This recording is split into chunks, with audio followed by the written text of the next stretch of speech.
ዳን እንግዲህ ለጥብቅ ጉዳይ እፈልግሃለሁና መምጣት አለብህ እያለችው ነበረ ማለት ነው እንዳያችሁት።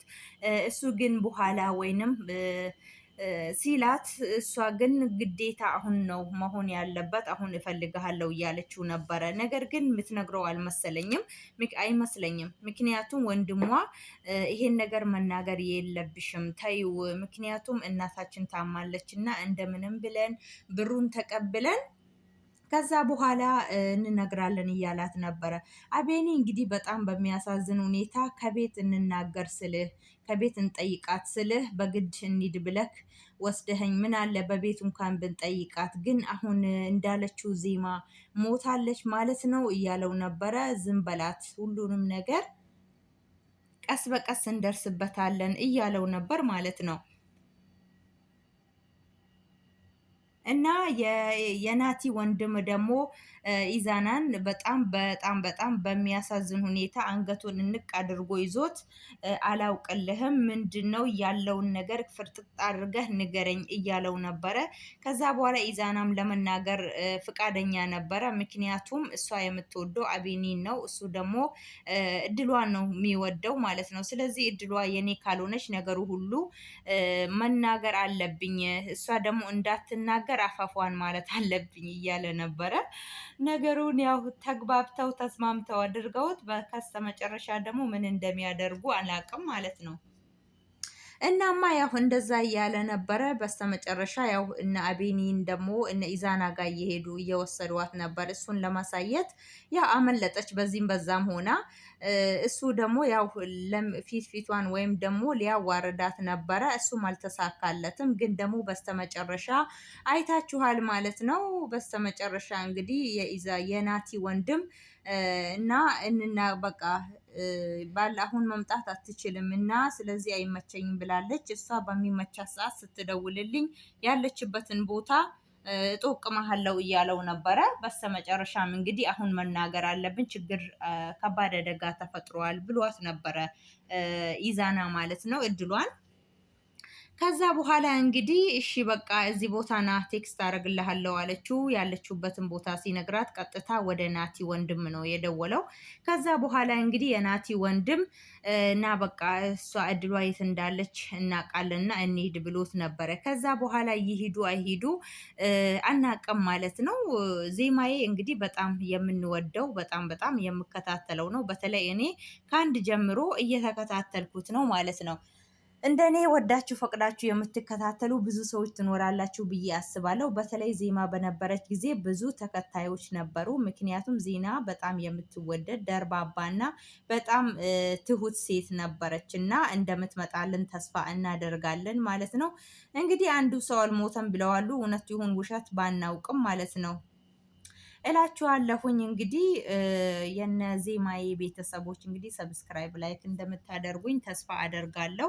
ጀማሪ ነኝ እንደምታውቁኝ እንግዲህ በእናንተ ተስፋ አርጌ መጥቻለሁ ማለት ነው። ቻናሌ ተዘግቶብኝ ከአንድም ሁለት ነው። እንግዲህ ሰብስክራይብ ላይክ አድርጉ፣ ሁላችሁም አበረታቱኝ ማለት ነው። በዜማዬ ክፍል 49 ላይ ሲለቁ ብቅ ብቅ እንላለን ማለት ነው ውድ ተመልካቾቼ። ያው እናት ማለት ከባድ ነው። እሷ ግን ያው በማይመጣ ስለመጣባት ነው። እናታችን ታማለች ስላላት ነው እንጂ እሷም ለዚህ ነገር ፈቃደኛ አልነበረችም። አንድን ሰው ለማዳን አንድ ሰው መግደል የለብንም እያለች ነበረ ማለት ነው። መጀመሪያ ግን ያው እሷም በዚህ መካከል ላይ የነበረች ነበረ። ግን ያው በችግር ውስጥ ስላለች ሲቸግራችሁ እንግዲህ የማትገቡበት ጉድጓድ የለምና በጣም ያሳዝናል። ዞሮ ዞሮ ነገሩ ተስተካክሎ በተለይ ዜማ በህይወት ኖራ ቪዲዮን ቶሎ ቶሎ ቢለቁ ጥሩ ነው። ጭራሽ የቲክቶክ ቪዲዮ ነው እንደ ቲክቶክ ቪዲዮ ነው አጫጭር ቪዲዮ እየለቀቁልን ያሉት እና ከአሁን በኋላ ቶሎ ቶሎ እንመጣለን ባለማመቻቸት ነው እያሉ ነበረ ማለት ነው። እና ዜማን ደግሞ በጣም የምንወዳቸው እንትን ነው። እኔ እንደውም በመጀመሪያ ቲክቶክ ላይ አይቼ ነው ወደ ሰርች አድርጌ ወደ ዩቱብ የመጣሁት እና ለማያዛልቁ ነገር እና መጀመሪያ የጀመሩ ሰሞን በጣም በጣም በጣም ደስ የሚል ጊዜ ነበረ የምናየው። ግን አሁን እያበላሹት ነው። በዛም ላይ ደግሞ እንትኑን በጣም እያሳነሱት ነው ማለት ነው ደቂቃውን። ለዛውም ደግሞ በጣም እንትን እያሉት ነው፣ ቶሎ ቶሎ እየለቀቁ አይደለም። እና ድምጻችን ይሰማ እንላለን ማለት ነው። ድምጻችን ይሰማ እንላለን። ወዳችሁ ፈቅዳችሁም እንደምትከታተሉኝ እርግጠኛ ነኝ ማለት ነው። እስከ ቪዲዮ ፍጻሜ አብራችሁ ሁኑ፣ አበረታቱኝ፣ ላይክ አድርጉኝ፣ ሼርም አድርጉኝ ኢንሻአላህ ማለት ነው። እንመጣለን፣ ብቅ ብቅ እንላለን። ከአሁን በኋላ ቶሎ ቶሎ እንመጣላችኋለን። እናንተም ደግሞ ሰብስክራይብ ላይክ ማድረጋችሁን አትርሱ። ሀገራችንን አላህ ሱብሃነሁ ወተዓላ ሰላም ያድርግልን። አላህ ሀገራችንን ሰላም ያደርግልን እላችኋለሁኝ። ውድ ቤተሰቦች ሀገራችን አላህ ሰላም ሲያደርግልን እኛም ደስተኛ እንሆናለን። እንግዲህ ወጥቶ ከመቅረት አላህ ይጠብቀን። ከመዳም ኩሽና አውጥቶ የራሳችን ደስታ ህይወት የምናጣጥምበት ጊዜ ያድርገን ማለት ነው። ለፍተን ውጤታማ ያድርገን፣ ባለው አመስጋኝ ያድርገን።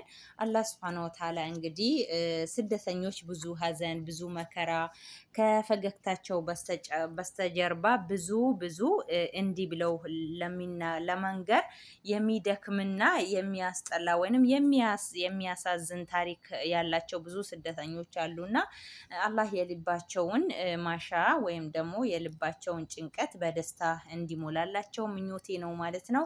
ሁላችሁም በያላችሁበት ዱአ አድርጉልኝ። እወዳችኋለሁ፣ አከብራችኋለሁኝ። ካሁን በኋላ ቶሎ ቶሎ ቶሎ ብቅ ብቅ ብቅ እልላችኋለሁኝ ማለት ነው። በተቻላችሁ መጠን ሰብስክራይብ ላይክ እንድታደርጉኝ በአክብሮት እጠይቃችኋለሁኝ። እንግዲህ በዜማዬ በክፍል 49 ላይ እንመጣለን ማለት ነው። በዚህ ደግሞ ቪዲዮ ሀሳባችሁን አስተያየታችሁን እንድታስቀምጡልኝ በትህትና ጠይቃለሁ ማለት ነው። ውድ ቤተሰቦቼ መልካም ጊዜ ይሁነን እላችኋለሁኝ።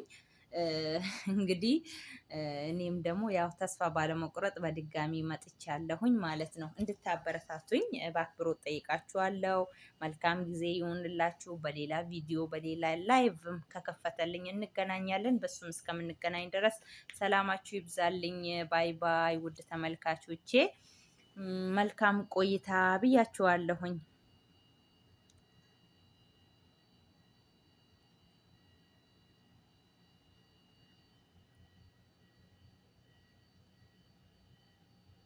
ሰላማችሁ ይብዛልኝ።